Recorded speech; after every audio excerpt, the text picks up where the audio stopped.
All right, welcome to Rapid Fire Manufacturing with Michael Bowland at B&H Precision Machining. Michael, thank you so much for having me. Thanks for coming, making the journey. Yeah, appreciate the shop tour. It's really exciting to see that people can kind of live out their dreams, maybe if that wasn't how you anticipated at first, but It's grown quicker than I expected it to grow. I mean, as you can tell, we're pretty packed in here. Yeah. I mean, we've grown pretty rapidly over the few years, so it's been good. We've been fortunate. That's awesome. Can you walk me through that story? How did you get started? When I was 15, I started working at a local company called Micropulse. I was doing farmhand type stuff, cleaning, running errands, stuff like that. Yeah. So I worked there through high school. Had a good relationship with Brian Emmerich. I think my junior year, I was on a paid internship. So I went to school half day, worked half day, got to start running machinery, figured out I really enjoyed it. I mean, I knew from the beginning, this is kind of what I wanted to do. Like the second you started, you said lathes, right? Yeah, So I started running a Swiss lathe. I ran some mills, a little bit of everything. I mean, yeah. I did whatever I was told to do. I was 17. Yeah. So I was a paid intern junior year, ICE program senior year. So I did the same. I enjoyed it. I liked working there. If school closed, I was there at 7 o'clock in the morning. So Awesome. I had a good experience working there. I learned a lot. I started dating my wife my senior year. And after I graduated, he had a small 2-man shop in South Whitley. So I went and worked for him for 8 years. We did a lot of foundry repair parts, fixtures. I mean, we did a lot of different stuff, but we started doing some medical prototyping. I really enjoyed the medical side of things. So after 8 years, the business it was time for me to move on. Yeah. So I had talked to Brian probably a couple months before that, said if I ever wanted to come back or ever interested to come. So I gave him a call, went back there to 2010 is when I went back there. Joined the prototype department, really enjoyed the prototype stuff. I like the complicated onesie, twosie. That's my jam usually. So I really enjoyed it out there. I bounced around out there a lot. So I learned to program mills, ran the department, learned to program Swisses, ran that department for a while, became a project leader. I was a technical operations engineer for a while. I tried to bounce around as much as I possibly could, learn as much as I could. Yeah. I mean, I knew eventually this is what I wanted to do. I wanted to have my own. I knew that. I needed to learn everything I didn't know. So that's lasted till about 2021. We moved here. My father-in-law had a shop in here at one time, so I had power. I had some manual equipment, air compressor, all the stuff to start up.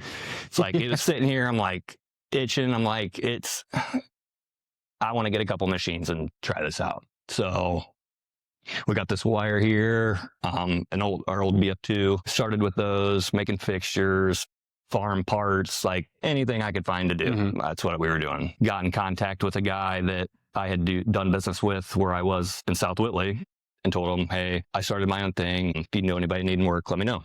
So that kind of boomed into something bigger than I expected. He introduced my name to Priority Medical, Luke White, and it kind of exploded from there. Me and Luke hit it off, did a lot of prototyping stuff with him. He would stay up late designing stuff. I got up early. So he designed something. I'd have an email at 2 a.m. like, hey, try this. So I'd come down, make it in the morning.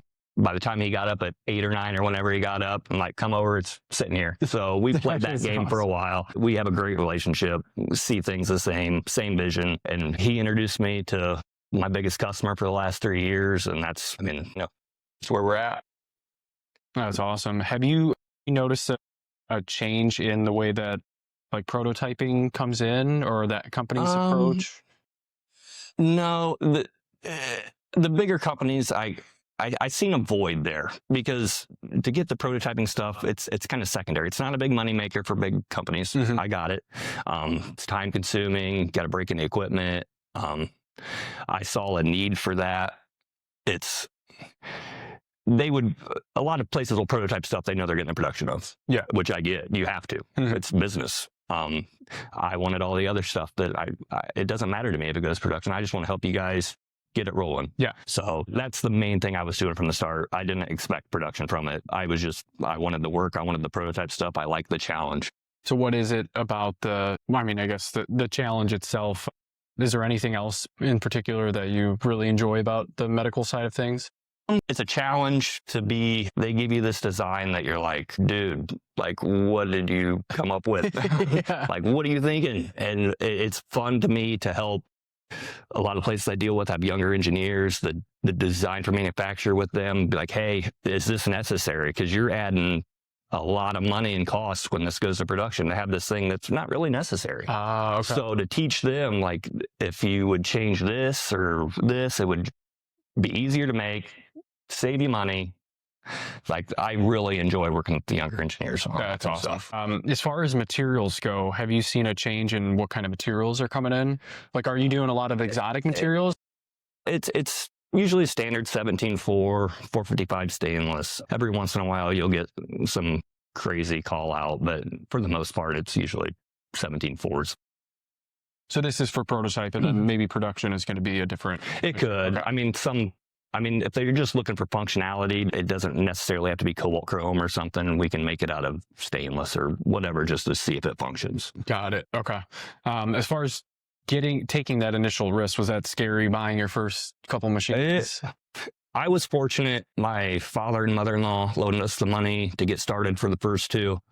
Oh, nice. That was huge. We couldn't have done it without them. So we got those first two. It's when we bought our first new one that I about threw up when I signed the PO for that. I mean, it's more than I paid for my first house. Like, it's like, oh my, what am I doing? So, I mean, once you get through the first one, it's like, what's the second and third and fourth one? I mean, you just roll with it. Then you're like, oh, I need to try to justify why you should buy a new one. I mean, I try to control growth. I don't want to spend money unless I have to. Yeah. But if my customers something good to me, if they need the capacity and need me to do more, I'm ready to grow. So, which makes it way easier. I mean, having good customers makes a huge difference. Absolutely. And you talk about your new building too. Like, what's kind of your vision as far as? I would like it to be a little bit not so crammed. I mean, I've rearranged this building 5 times trying to shove more in it. I mean, it was always, I'm not buying another machine until I get a building built. And that's not how it played out. Yeah. So that I want it to be spaced out, work like a normal, clean environment, everything labeled out for expediting and like all the medical lingo, just pretty much a better layout. Yeah, absolutely.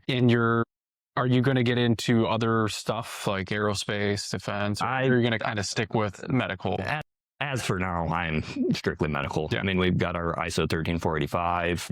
I have done a few aerospace jobs, but it's not really, I enjoy the medical. Yeah, I plan on sticking with it. That's awesome. And to the end user of the products, like if you're prototyping for a device that's going to help save someone's life or improve their mobility or whatever, like that's got to be rewarding as well. Very, very.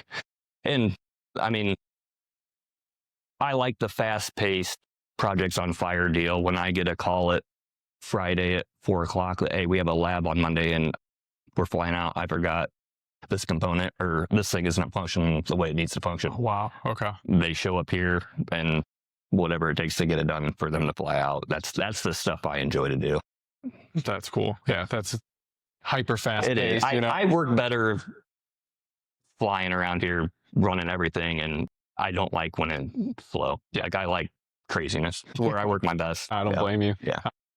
I don't like For those that are watching, how could they get in contact with you? LinkedIn probably would be the best one. Okay. All my info is on there, but that's probably the easiest way. Okay. Well, awesome, Mike. I appreciate your time.